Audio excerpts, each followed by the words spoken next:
बिस्मिल्लाहिर्रहमानिर्रहीम। Dear students, 2-4 दिन के गैप के बाद आज फिर हम गैसेस के एक दो टॉपिक्स बाकी हैं हमारे सिलेबस में। आज बहुत ही इम्पॉर्टेंट गैसेस के फिनोमेना को हम डिस्कस करेंगे। The critical phenomena of gases,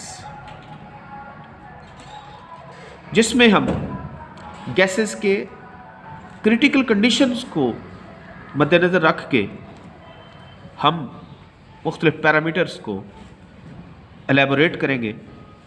जैसा कि आपने इससे पहले बॉयल्स लॉ पढ़ा। बॉयल्स लॉ है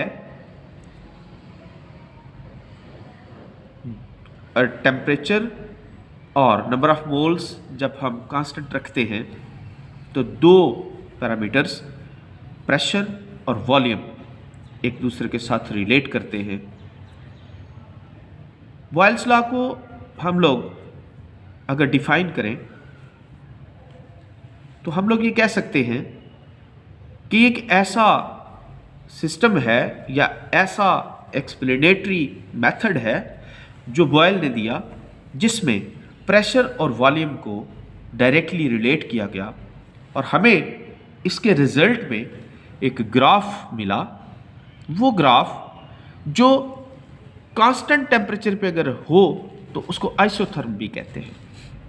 आइसो मीन सेम, यहाँ पे सेम टेम्परेचर है। इट मीन्स कि कांस्टेंट टेम्परेचर के ऊपर जो हम प्रेशर और वॉल्यूम में रिलेशनशिप डिस्कस करेंगे उसको हम आइसोथर्म का नाम देंगे। अब आपको पता है कि जो ग्राफिकल एक्सप्लेनेशंस हैं, ग्राफ कई तरह के हैं। जो यहाँ पे ग्राफ बॉयल्स लॉ में हमें मिलता है उसको पैराबोलिक बोलते हैं। दूसरा हाइपरबोला भी होता है, बार ग्राफ भी होता है, डॉटेड लाइंस भी होती हैं। इट मीन्स के वेरियस जो ग्राफिकल एक्सप्लेनेशंस हैं, ये ग्राफिकल एक्सप्रेशंस हैं, उसको हम लोग यहाँ पे डिस्कस तो नहीं करेंगे, लेकिन बॉयल्स लॉ जो है वो हमें पैराबोलिक कर्व्स देता है जो कि प्रेशर और वॉल्यूम के रेफरेंस से प्लॉट किया जाता है। ये जो क्रिटिकल फिनोमेना ऑफ गैसेस हैं, फर्स्ट ऑफ ऑल एंड्रयू 1869 उसने इसको डिस्कस किया। उसने कार्बन डाइऑक्साइड गैस को डिफरेंट टेम्परेचर्स के ऊपर उसके जो ग्राफिकल कंडीशंस थी, जो ग्राफिकल एक्सप्रेशंस थी, उनको डिस्कस किया। हम लोग इसको ड्रॉ करेंगे। इस ग्राफ को क्लियर आइडिया लेने के लिए first of all 50 degree Celsius, 40 degree Celsius, 31.1 degree Celsius, 21.5 degree Celsius and 13.1 degree Celsius, जो कि हम इस ग्राफ को इस तरह एक्सप्लेनेटरी पॉइंट ऑफ व्यू से डिस्कस हम करते हैं कि अगर हम ग्राफ को देखें तो ग्राफ जो 50 डिग्री सेल्सियस पे है, ये आपके सामने आ गया है। ये 50 डिग्री सेल्सियस में पहली बात ये कि इसकी डायमेंशंस देखें कि एक एक्स एक्सिस, दूसरा वाई एक्सिस। एक्स एक्सिस पे हम वॉल्यूम लेंगे, वाई एक्सिस के ऊपर प्रेशर लेंगे। अब ग्राफ डिफरेंट टेम्परेचर्स के ऊपर डिफरेंट शेप्स के आएंगे। देखो 50 डिग्री सेल्सियस पे ग्राफ की कंडीशन और है, और जितना ही टेम्परेचर ज्यादा होगा उतना ही ये ग्राफ इन एक्सिस से परे हटेगा, दूर जाएगा, अवे फ्रॉम द एक्सिस होगा। अब 40 डिग्री सेल्सियस अगर 10 डिग्री कम पहले से अगर हम इसके अगेंस्ट इस ग्राफ को ड्रॉ करें तो उसकी कंडीशन थोड़ी सी कर्व्ड है, और यहाँ पे एक थोड़ी सी इसकी, other than that this line हम इसको देख रहे हैं। लेकिन इसके साथ ही ये जो ग्राफ थर्ड वन है जो 31.1 डिग्री सेल्सियस पे ड्रॉ किया हुआ है, उसको देखिएगा तो जी से शुरू हो रहा है। एफ पॉइंट पे ये कर्व मजीद एक्स एक्सिस के राउंड पर चलता है, फिर ये पैरेलल होने की कंडीशन में आता है। तो ये जी एफ ई ग्राफ है। इस रेफरेंस में जो यहां पे वॉल्यूम होगा, जिससे ये वॉल्यूम जो है वो मेंटेन हो रहा है, उसमें ये जो वॉल्यूम यहाँ पे ये लाइन अगर हम परपेंडिकुलर ड्रॉ करें तो ये वॉल्यूम इस एक्सिस के राउंड अबाउट इसको क्रिटिकल वॉल्यूम कहेंगे, और जिस प्रेशर पे ऐसा हो रहा है उसको क्रिटिकल प्रेशर का नाम देंगे। हम अगर मजीद टेम्परेचर कम करते हैं तो ग्राफ की नई कंडीशन आ जाती है DCBA, ABCD, जैसा कि हम ऊपर क्या कर रहे हैं EFG। नीचे आ जाएं, एक और ग्राफ 13.1 डिग्री सेल्सियस पे जब हम ड्रॉ करते हैं तो ये ग्राफ क्या होता है LMNO, ऐसे पढ़ लें। तो इससे हमें वाज़ेह होता है कि जैसे जैसे टेम्परेचर जो हैं वो वेरी करते हैं यहाँ पे, उसी मुनासबत से हमारे जो ग्राफ की कंडीशन है वो भी चेंज होती है, पोजीशन भी चेंज होती है, और इसका जो डायमेंशंस बनती हैं उसके हिसाब से ये वेरिएशन आती है, क्योंकि ये टोटल डिपेंडेंसी है, टेम्परेचर वेरिएशन आती है, क्योंकि प्रेशर वॉल्यूम जो है वो टेम्परेचर के हिसाब से चेंज हो रहे हैं। इन अदर वर्ड्स, हम लोग 31.1 डिग्री सेल्सियस इसको हम इस आइसोथर्म को हम EFG जो हमारे पास हासिल होता है उसको हम कहते हैं ये कार्बन डाइऑक्साइड गैस के हवाले से है, और 31.1 डिग्री सेल्सियस वो टेम्परेचर है जिसमें ये कार्बन डाइऑक्साइड गैस लिक्विड में चेंज हो जाती है एट F पॉइंट। ये वाला पॉइंट जो है ये हमारा वो पॉइंट है जिसमें कार्बन डाइऑक्साइड गैस जो है वो लिक्विफाई हो रही है। अब लिक्विफेक्शन जो है, liquefaction never happens for carbon dioxide, उसके अबव दिस टेम्परेचर नहीं होगा।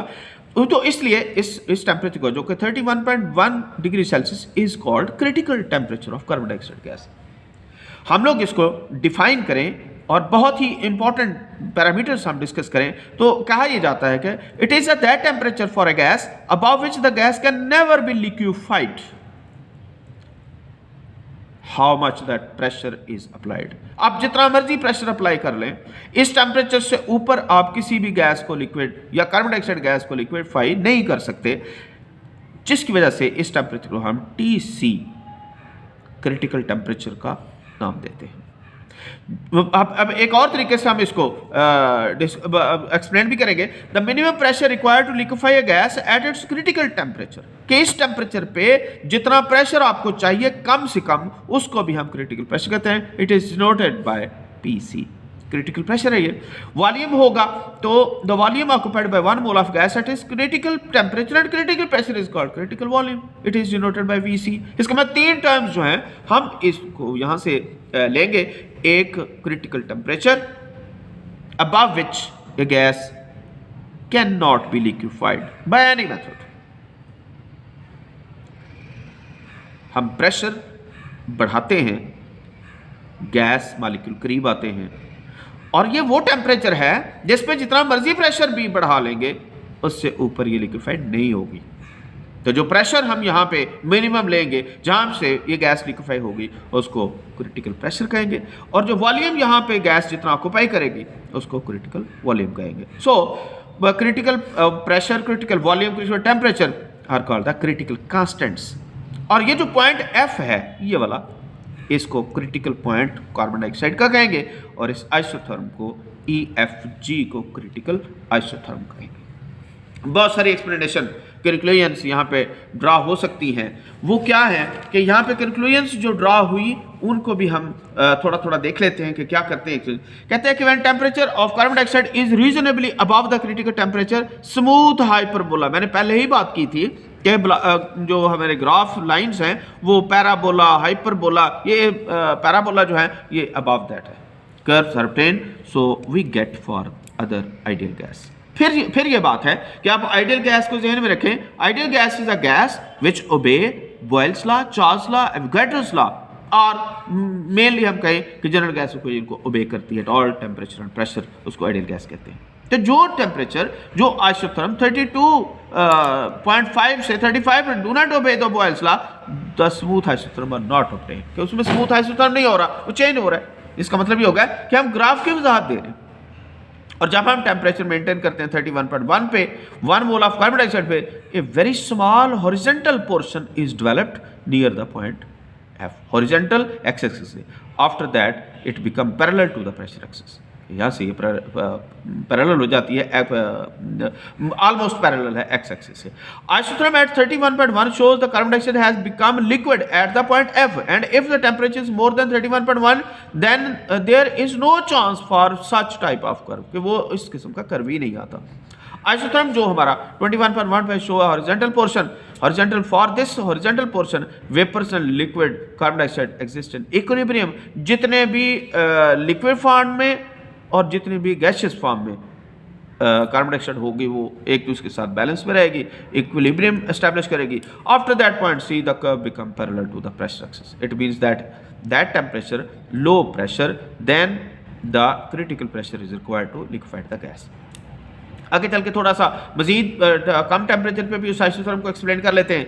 Isotherm 13.1 has horizontal portion even longer than that 25.5, जो हॉरिजॉन्टल पोर्शन है वो लंबा है, ज्यादा बड़ा है। It means that even lower pressure required to liquefied the gas at 13.1।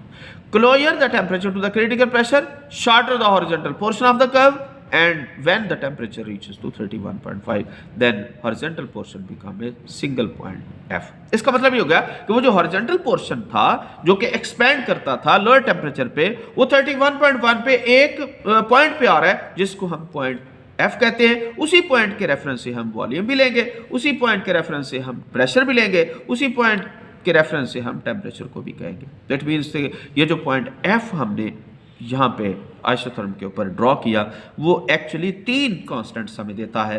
एक है क्रिटिकल प्रेशर, दूसरा है क्रिटिकल वॉल्यूम, तीसरा है क्रिटिकल टेम्परेचर। इस आइसोथर्म में, इस क्रिटिकल टेम्परेचर में जिसमें 3 पोर्शन है इसके, the right portion is for gaseous carbon dioxide, middle is both phases जिसमें गैस और लिक्विड दोनों ऑक्यूपाई करेंगे, इक्विलिब्रियम में होंगे, and left is for the liquid phase.